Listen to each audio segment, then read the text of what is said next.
Bienvenidos al blog de salud personalizada by Made of Genes. Hoy, en esta entrevista de hoy, tenemos el placer de entrevistar a Orlando Vergara, gran experto en el sector farmacéutico y también en ecosistemas de transformación digital e innovación. Durante toda su dilatada experiencia profesional, Orlando ha desarrollado varios cargos directivos en empresas farmacéuticas, tanto a nivel nacional como internacional. A destacar también su última etapa en la que estuvo en Novartis, donde Orlando lideró toda la franquicia de neurociencias. Actualmente, Orlando lidera y desarrolla proyectos en Digital Health e Innovación, dos de sus grandes pasiones, además de ser mentor en varios proyectos, tanto del sector farmacéutico como del sector de las startups, y de ser ambasador de Barcelona Health Hub. Estamos muy contentos de contar con Orlando, bienvenido y muchísimas gracias. Estamos muy Gracias a ti, Gina, y a Made of Gym por esta sesión y por la invitación también. Así que espero tener una charla muy amena, muy divertida también y aportar un poco más de valor. Seguro. Pues creo que para empezar tenemos muchísimas ganas que nos cuentes en detalle quién es Orlando Vergara. Buena pregunta. A ver, ¿quién es? Mira, la primera cosa que me viene a la cabeza, yo soy una persona extremadamente curiosa. Y creo que desde pequeño también, porque siempre me he metido a hacer cosas completamente diferentes y esa curiosidad pues me ha llevado a ser de alguna manera también un rebelde, ¿no? Muchas cosas, de intentar hacer cosas diferentes, de innovar y esa curiosidad pues siempre la he tenido, de descubrir cosas y cuando trabajas en el sector salud, en el sector farmacéutico, te das cuenta que si descubres cosas nuevas, llevas la innovación y aportas valor, puedes ayudar a las personas, ¿verdad? Y en esa ayuda a las personas lo haces para que las personas puedan vivir mejor, ¿no? Entonces, también soy un amante de la vida, ¿no? Me gusta muchísimo hacer tantas cosas como todas las personas, ¿no? Y de ahí también, eso es lo que yo digo siempre, ¿no? Se trata de vivir bien y de vivir momentos preciosos en nuestra vida. Y quien trabaja en la salud, y en este caso también, ¿no? Que lo hablaremos, lamentablemente las enfermedades no nos permiten vivir momentos preciosos en nuestra vida. Entonces, de ahí también mi pasión por la ciencia, mi pasión por la industria farmacéutica. Y en este momento de mi vida me encuentro muy apasionado sobre los ecosistemas y cómo los ecosistemas pueden aportar muchísimo para que las personas puedan seguir viviendo una vida normal. O sea, una persona siempre muy activa, muy metido en la innovación y transformación digital y también compaginando siempre tus vivencias y tu carrera entre ciencia y tecnología, podríamos afirmar. Sí, bueno, mi background es puramente económico, pero he tenido la oportunidad de trabajar más de 22 años en el sector salud en diferentes países, gestionando más de 50 países a nivel europeo, siendo peruano, he vivido en Italia, he vivido en Suiza, ahora estoy viviendo en España. Y también esa multiculturalidad me ha permitido de ver los diferentes sistemas de salud de diferentes ángulos y abrazando con la innovación y la tecnología, pues. Ligando estos conceptos de ciencia y tecnología, hemos visto, ¿no? Podemos afirmar que en los últimos años la eclosión de determinadas y ciertas tecnologías ha facilitado la efectiva implementación de ciencia disruptiva, ¿no? en el mundo de la salud. ¿Cómo lo ves? Mira, la innovación ha explosionado, eso es verdad. Es decir, eh, sobre todo porque poco a poco vamos descubriendo cosas nuevas. En nuestro organismo hay millones y millones de interacciones químicas cada minuto. Millones. Conocemos talmente poco de las enfermedades, tú imagínate cuánto conocemos poco de la vida. Pero la tecnología y la ciencia nos ha permitido avanzar muchísimo. Tú piensas que para hacer un secuenciamiento del DNA costaba billones, billones y billones hace unos años. Ahora con pocos cientos de euros puedes tener un secuenciamiento del DNA. Entonces, esa tecnología también nos ha permitido tener muchas cosas positivas. Hoy día también tenemos muchos aspectos que tenemos que resolver. No todo es color de rosa, pero yo creo que se ha dado un paso gigante gracias a la innovación, a la transformación digital y a las nuevas tecnologías en crear mucho más valor y una medicina completamente repensada, permíteme decir de esta Sí, manera, ¿no? sí.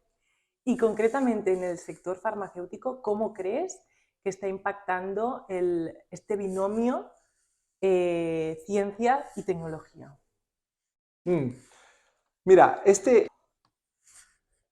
binomio en el sector farma, siempre se ha hablado de la parte de medicación, ¿no? La parte de medicina, pero hay una parte de genómica, metabolómica, de biología, que antes sí es verdad que estaba ahí, pero no se le había dado una importancia tan profunda. Y hoy día sabemos que la genética y muchas áreas más, como entender mejor el microbioma, nos va a permitir de aportar muchísimo más valor. Y las farmas están entrando muy, muy profundamente ahí. La otra cosa también, mira, ahora que me has hecho pensar es que, por ejemplo, las empresas farmacéuticas tienen muchísimos datos, pero para las entidades regulatorias solo utilizan una porción de esos datos, eficacia, seguridad, ¿verdad? Y todo el resto de información, esa mina de datos, de millones y millones de datos años pacientes, no han sido utilizadas. Pero ahora, gracias a la tecnología, la empresa farmacéutica, el sector farma va a poder utilizar esa información, gracias a las tecnologías, para poder descubrir nuevas dianas terapéuticas, etcétera, etcétera. Son unos avances fascinantes, ¿no? Sí, sí, sí, también. Gracias a estas tecnologías. Y concretando, por ejemplo, en la inteligencia artificial, ¿no? Porque todos, quien más, quien menos, estos últimos meses ha escuchado hablar o hemos probado, hemos utilizado incluso el famoso chat GPT, ¿no? ¿Cómo esta inteligencia artificial está transformando, impactando en el sector farmacéutico? Vale, es verdad que ahora es una... O igual no se estaba utilizando y sí, perdona, ¿sabes? No, no, mira, primero, antes me olvidé de decirte, pero yo creo que liga muy bien, ¿no? Entonces, ahora estamos hablando todos de la inteligencia artificial, Sí. pero la inteligencia natural, que estaba ahí, que seguirá estando ahí, es increíble. Por ejemplo, estuve hace unos años en Boston, en uno de los centros de investigación y desarrollo de Novartis, cuando estaba trabajando ahí, y pude ver por primera vez lo que son los Human Brains Organoids, los organoides de cerebro humano. Ahora, yo pensé de encontrarme un mini cerebro en los laboratorios, pero no, había solamente una gota donde contenía todas las proteínas que están dentro del cerebro. Y eso permite poder entender mejor el cerebro sin tener tantos cerebros, obviamente, y poder desarrollar dianas terapéuticas y terapias para el cerebro humano.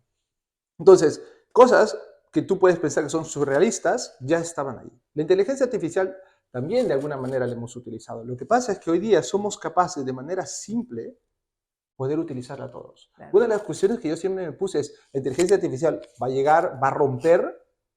La pregunta que siempre me hice es, ¿cómo la vamos a entender? Y una de las cosas que a mí me asombró muchísimo es la facilidad con la que la podemos utilizar. Ahora, en el mundo del farma, si pienso en algunas partes estamos en pañales todavía. ¿Okay? No se está utilizando como se debería utilizar porque el sector farmacéutico es muy regulado, hay que entender bien lo que sucede, etcétera, etcétera. Entonces yo creo que se va a comenzar a utilizar, pero su peso en la toma de decisiones todavía no está en el nivel que tiene que estar, ¿no? Mientras que el chat GPT lo estamos utilizando para otras cosas. Pero todavía requiere más profundidad, más analítica, porque hablamos de la salud y de la vida, ¿no? Totalmente. Y también, tanto en el sector farmacéutico como en los ecosistemas de innovación y transformación digital, está muy de moda últimamente el concepto de terapias digitales, ¿no? ¿Nos podrías desarrollar más ese concepto y cómo se aplican efectivamente estas terapias a los pacientes? Mira, las terapias digitales es un concepto muy, muy interesante porque se trata de... hay definiciones, puedes encontrar muchísimas definiciones, si vas a Wikipedia encuentras definiciones, pero a mí me gusta interpretarlo de la siguiente manera, ¿no? Las terapias digitales son algoritmos, ¿no? Que nos permiten, de alguna manera, utilizar tecnología basada en ciencia, que nos permitan modificar un patrón, una prevención o también curar o tratar, no curar, tratar una determinada patología o un determinado síntoma, ¿verdad? Entonces, con esto, la cosa más importante que hay que entender que las terapias digitales son solamente una componente de la salud en general. Es decir, la terapia per se no es lo más importante es el outcome que somos capaces de obtener en una determinada enfermedad. ¿Cómo te lo puedo explicar? Si estamos hablando de diabetes o estamos hablando de esclerosis múltiple y queremos mejorar los resultados en salud de esa enfermedad, pues probablemente vamos a tener que utilizar las terapias digitales, las terapias farmacológicas, no farmacológicas, etcétera, etcétera. Entonces, son herramientas muy potentes que tienen unos resultados muy potentes, pero se tienen que complementar con todas otras herramientas para poder aportar un valor importante. Y en este caso, Orlando, cuéntanos, ¿quiénes son los impulsores de estas terapias digitales? ¿Y con qué frenos o facilidades se están encontrando para impulsar? Esa es una muy buena pregunta, Gina. Mira, uno de los principales propulsores, y he visto en muchas startups, ha sido el binomio entre científicos y ingenieros o informáticos. He visto que cuando estas dos mentes se han unido, han sido capaces de encontrar soluciones para problemas. Muchas veces también, ¿sabes? La primera cosa que tienes es cuáles son las necesidades no cubiertas, ¿verdad?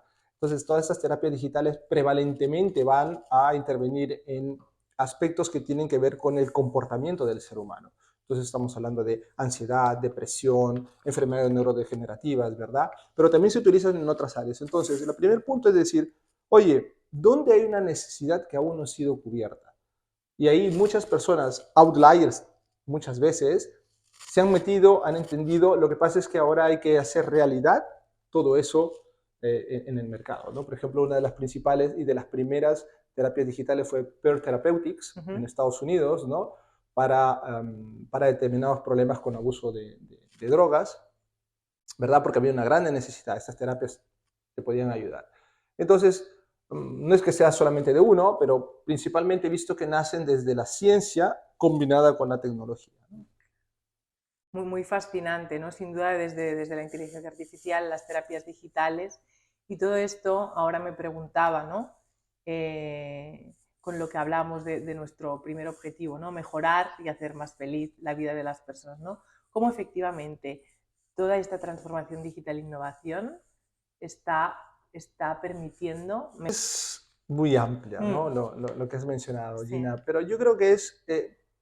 ¿Cómo estamos siendo capaces como sociedad de reinterpretar el concepto de salud? Yo creo que nos encontramos en un momento muy bonito porque los sistemas sanitarios nacionales no son sistemas de salud, sino son sistemas de enfermedad, ¿verdad? Entonces, tú piensas que el 80% de todos los recursos que se utilizan para tratar una enfermedad se basa en terapias modificadoras de la enfermedad o en terapias agudas. Pero en futuro vamos a movernos hacia una inversión mayor en todo lo que es la prevención. Y la prevención es cuando algo todavía no te ha ocurrido, ¿verdad? Claro. O en screening para tener una mejor prevención o en curar definitivamente una enfermedad. Entonces yo creo que aquí va a cambiar todo, cómo somos capaces de prevenir y de intervenir en personas sanas antes de que les suceda algo, ¿verdad? Entonces aquí la genética, la genómica nos ayuda muchísimo a entender que probablemente podemos estar expuestos a un determinado evento o que nuestros hijos y los hijos de nuestros hijos pueden estar expuestos a un determinado evento y cómo podemos ayudarlos, ¿verdad? Yo creo que va a cambiar muchísimo este concepto. Es verdad que ahora es muy amplio, muy heterogéneo, muy lejano también a muchos targets de población, sí. Pero esto va a llegar. Y me ha respondido ya, creo, en su totalidad a mi siguiente pregunta, que era ¿cómo crees que esta prevención se está enfocando actualmente en el sector farmacéutico? Mira, yo creo que es el rol de las empresas farmacéuticas. Mira, voy a decir una cosa muy radical. Todo el mundo, todo lo que está alrededor del mundo de la salud, tiene sentido si hay personas enfermas. Mientras que exista una enfermedad, va a tener que haber alguien que le dé una solución, ¿verdad? Y que en esa solución tienen sentido las empresas, ¿verdad? Mientras que quien tiene que cuidar de la salud no quiere que nadie se enferme, ¿verdad? Entonces, yo creo que estamos en el momento ideal donde tenemos que buscar todos con la máxima responsabilidad de decir cómo podemos evitar que la gente se enferme. ¿Okay? Ahora, es utópico, porque la prevención de todo no va a poder ser posible, eso tenemos que tenerlo súper claro, pero sí podemos prevenir determinados factores o enfermedades que nos permitan vivir una vida mejor. Entonces, yo creo que primero tenemos que fijar bien las expectativas de qué es lo que queremos alcanzar e iniciar con una priorización radical sobre cuáles son las enfermedades que verdaderamente tenemos que prevenir. Enfermedades neurológicas, cardiológicas, oncológicas, pondría, y el envejecimiento. Envejecimiento. Esas son las 4 áreas, desde mi personalísimo punto de vista, que creo que son las principales que hay que atacar, ¿no? Digo siempre, del cuello para arriba, que es todo el cerebro, toda la mente y las enfermedades también mentales, corazón, ¿no? El profesor Fuster decía, el corazón te da cantidad de vida y el cerebro te da calidad de vida. Y la parte oncológica, porque nos ayuda a ir hacia la medicina de precisión, la medicina personalizada, y es un área muy, muy innovadora.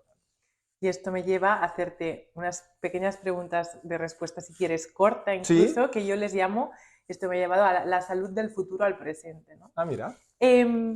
Primero, ¿qué entiendes por salud personalizada? ¿Qué entiendo por salud personalizada?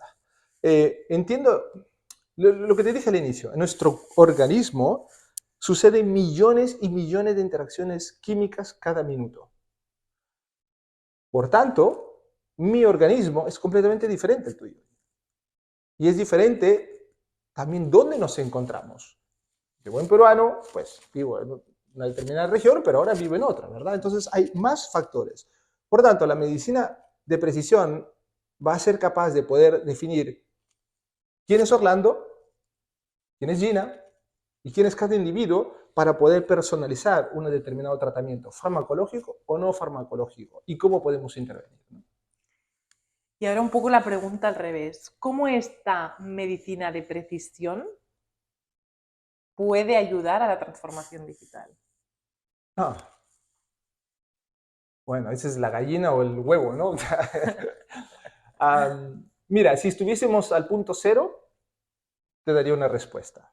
Pero ahora ya no estamos en el punto cero. Entonces, la una alimenta la otra, ¿verdad? Cuando hablamos de medicina de precisión, hemos tenido por muchísimo tiempo la imagen de que, al menos yo que he trabajado en 20 años en el sector farma, es medicina de precisión igual a oncología. ¿Okay? Entonces, medicina de precisión igual enfermedad. Y no necesariamente es así.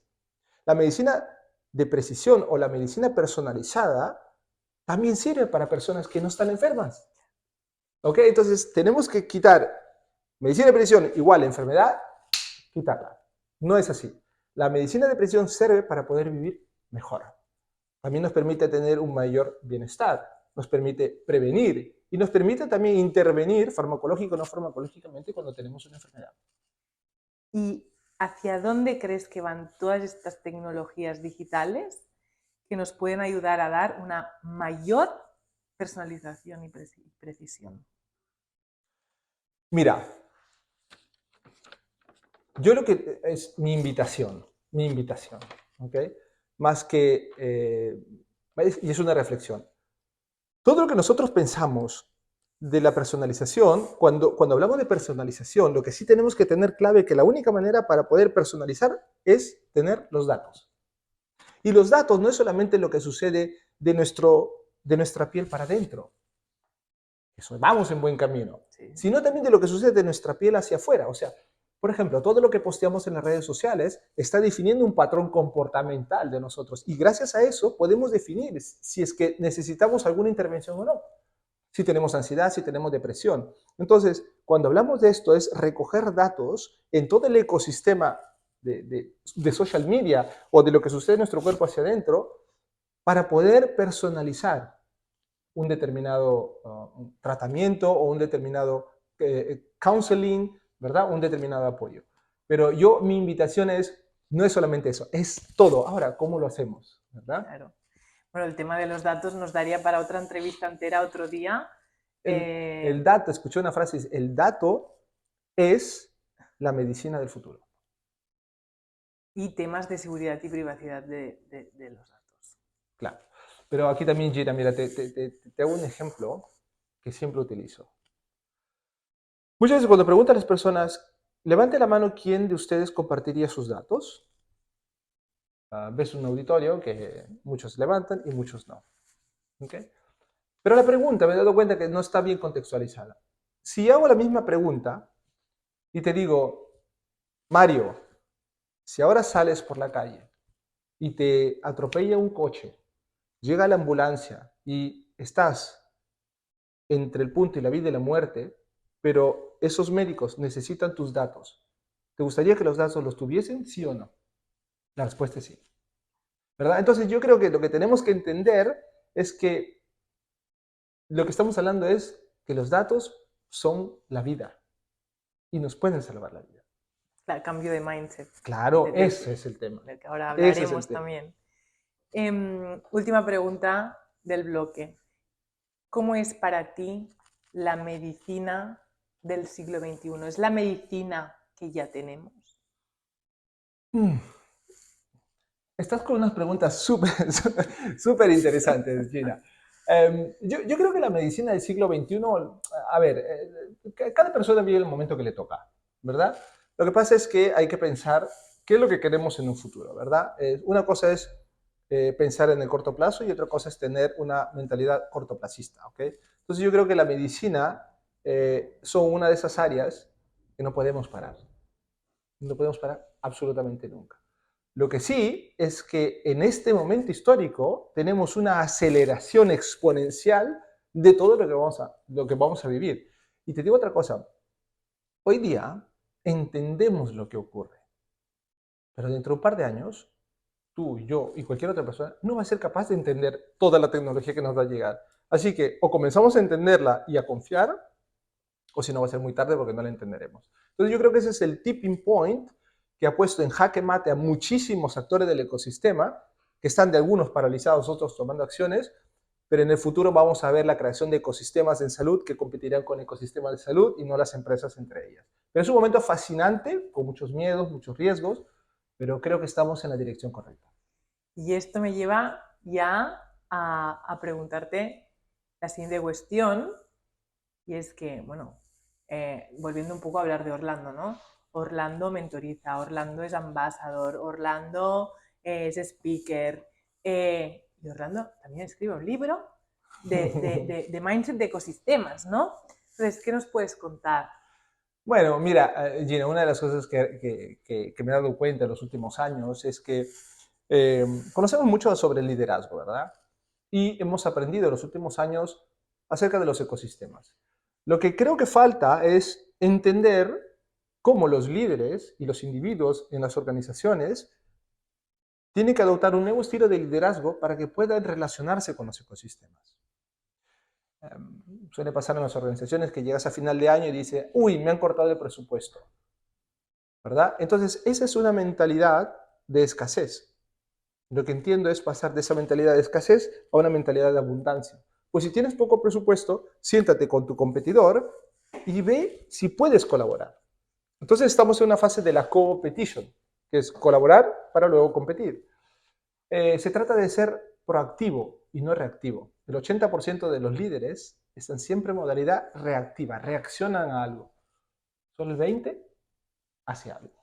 O es siempre pensar que vivimos en pirámides organizacionales y que siempre tenemos que ascender y ese querer ascender hace que tengas miedo al riesgo. Pero si vemos organizaciones circulares, donde hoy terminas esto y luego te vas en otro, la mentalidad puede cambiar. ¿Okay? Entonces, también creo que los cambios suceden fuera de las organizaciones. Y hoy día estamos convencidos que si nosotros no cambiamos nuestra organización en base a nuestros propios intereses, no vamos a poder competir, ¿no? El cambio, todos los cambios ocurren en el ecosistema, fuera de las organizaciones. Y es ahí donde hay abundancia, donde hay proactividad, donde hay ideas, hay personas, etc. Entonces, tu cultura no es solamente tu cultura empresarial, sino es la cultura de las otras organizaciones también. Entonces, creo que falta eso. Estoy escribiendo muchísimo acerca de eso y cómo ayudar a las organizaciones a que muevan sus líderes hacia esa nueva mentalidad.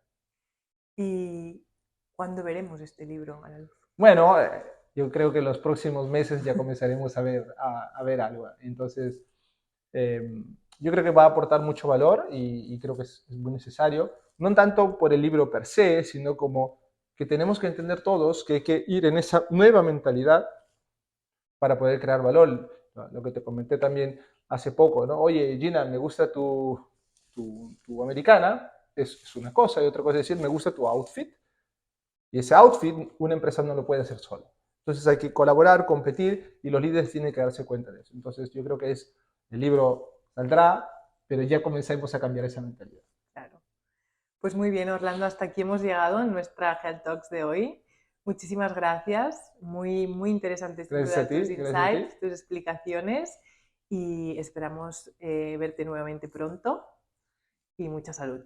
Muchas gracias, Gina, y muchas gracias también a Made of Jeans, y gracias a todos. Salud.